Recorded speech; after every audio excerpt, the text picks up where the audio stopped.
this is God the Father speaks about his paternal heart. Message from March 11, 2016. So, it's God the Father speaks about his young paternal heart. March 11th, 2016. Words from God the Father to Brother Ezekiel.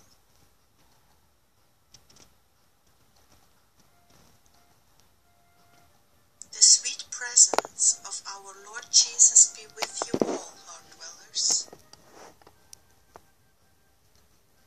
Well, I have something very special to share with you tonight. Ezekiel had a vision of God the Father and a word from him, and it's very, very tender and beautiful. So I'm going to go ahead and read that to you. Ezekiel.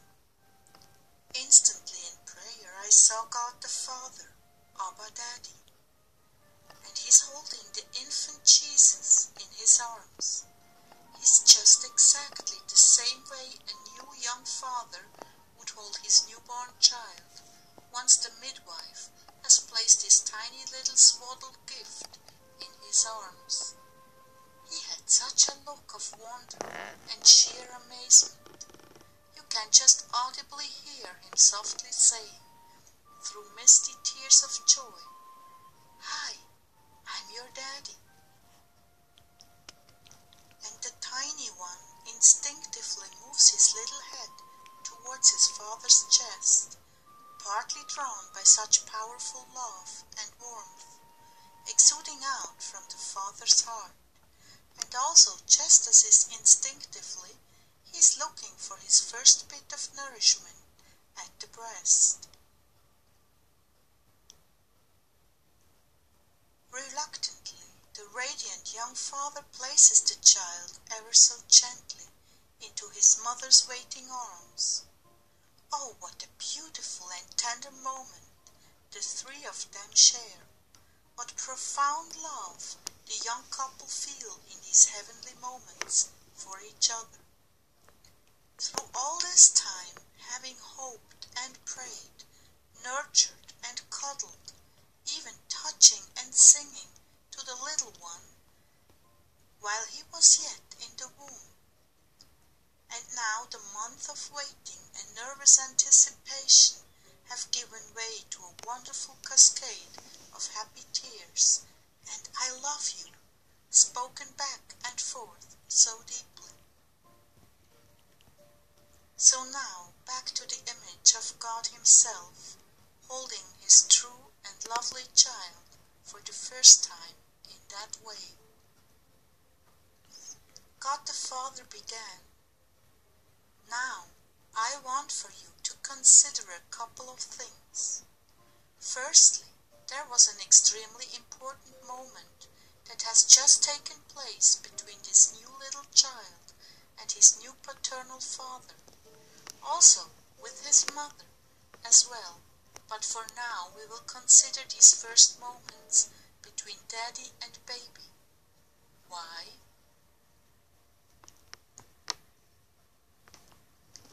The second thing that I truly and deeply want for you to consider is this profound truth.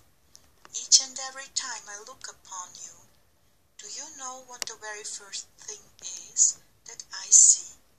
Regardless of what you have or have not done in your life up until this point, do you have the faintest idea of what I see when I behold you?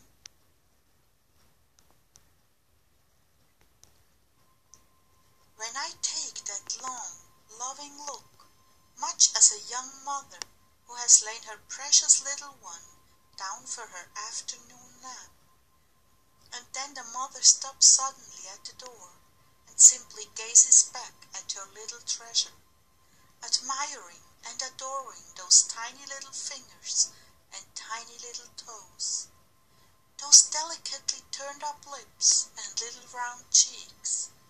I could go on and on. My point, my profound truth in all of this is simply to tell you that I am that young parent. Yes, yes, I am, just for a fleeting moment. I allow myself to be that young, innocent, pure, inexperienced and totally awestruck, young, first-time father. Oh, how I hold you so tenderly as I breathe my spirit of life into you for the very first time.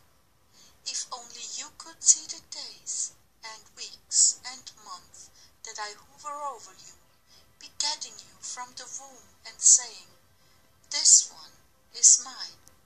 Yes, even claiming you from the womb of your mother, so enraptured am I with your little soul. So little, so frail, so pristine, pure, from the very breath of your God. How I love to see you go, as one more carrier of my very own heart and soul, with enormous earthly and eternal potential. And how I grieve to see you go, knowing full well just exactly what does await you in this fallen and sinful world that you've been born into. Some have said that I am a hopeless romantic. Oh no, that is so far from the real truth of who I am. On the contrary, I am absolute and complete, hopeful love. And so maybe you can begin by trying to look at yourself through a different set of lenses, a different set of eyes, a different heart. My eyes, my heart. And when the enemy of your soul comes with his lies and distortions and false accusations and talks of guilt, remember that long, loving look, the most precious and priceless treasure of my heart, and that is you. So come, let us reason. Though your sins be as scarlet, I will make you white as snow. I will take the stony heart from within you and replace it with a heart of soft, tender, newborn flesh, filled to overflowing with my own pure love for you and all those you will meet.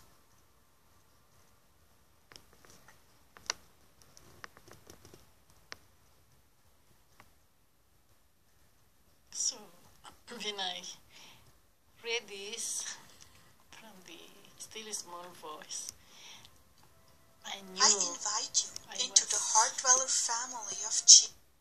I knew this long, loving look to whom he is directing this. It's to me, because I am her truly child.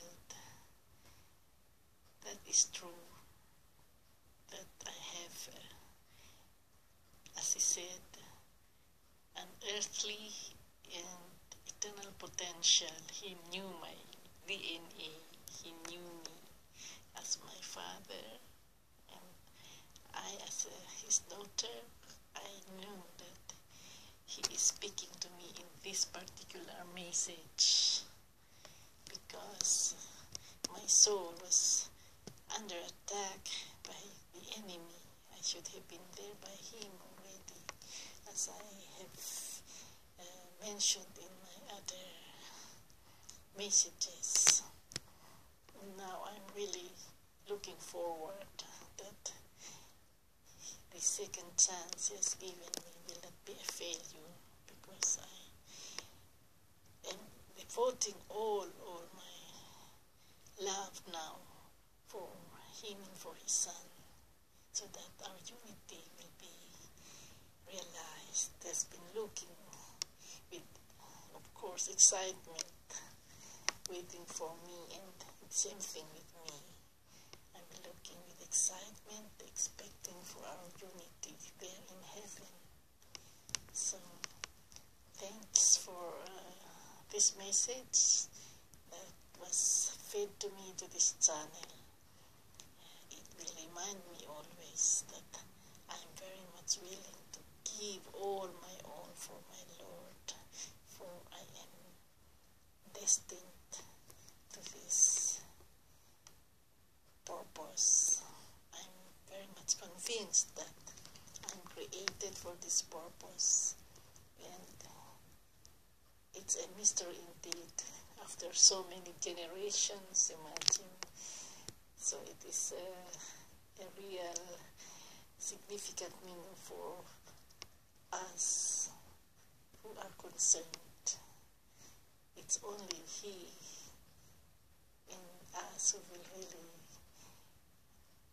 see the great significance of this mystery. So I am hoping to be used by Him as the carrier of His heart and carrier of His Son's heart, no other than King Yeshua Mashiach, who is coming soon. This will all be realized when He comes for the rapture. So that's all I can say to this message, and I'm so grateful from this still small voice, Sister Claire, that I have tried to contact you by email, but unfortunately it was permanently blocked, my 2 email addresses, so I have tried to contact you through Heavenly Talk, and however it was not successful because of the enemy. So more or less I take the opportunity of saying please to this particular message that is coming from you. Bye for now, and I pray for all your team that we will all be succeed and will see each other in heaven. Bye for now, and may the blessings of the Lord God Almighty be each and every one of us, in the mighty name of King Yeshua Mashiach. Bye for now.